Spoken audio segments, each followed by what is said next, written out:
Hello, my name is Nathaniel Dodds and I run the Covenanter monthly pamphlet program over at covenanter.org/pamphlets. You can head over there and subscribe for $10 a month and get your very own pamphlet delivered to your doorstep each month, or you can go back and purchase any of the back issues for $12 each. This month, November of 2014, we have an essay upon the sacred use of organs in Christian assemblies. We're not sure, however, who the author is. We do, though, know that he was a Scottish Presbyterian who identified himself as a Covenanter. Now, to give you an idea of what can be found within this little pamphlet, I'm going to read an excerpt here from the back of the book. In a day and amongst a culture steeped in entertainment, the premise of this pamphlet will meet with some resistance. Fallen men are hostile to the things of the Spirit of God. Increasingly, worship conducted in the simplicity of the gospel is eschewed in favor of a sensual atmosphere that attempts to be bigger and louder than ever.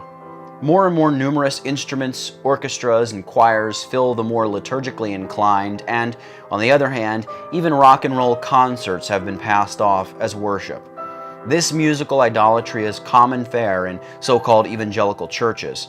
This modern abuse in worship is often worse than the anti-Christian Romish displays rejected by the Reformers as contrary to Scripture. Today, having a music ministry is considered one of the things necessary for successful outreach and church growth. This essay upon the sacred use of organs surveys the whole question of whether or not the use of musical instruments belongs in Christian churches. The author explains why they are not to be countenanced from the point of view of Scripture and history. He addresses the issue with a degree of clarity and vigor that is often absent from modern theological productions. He explains why musical instruments are not only undesirable in the worship of God, but also why they are unlawful and contrary to the spirit of the gospel.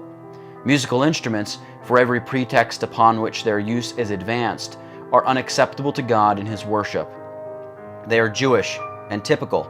As the author points out using numerous quotes, both the early church fathers and the Protestant churches of the Reformation rejected them in the worship of God.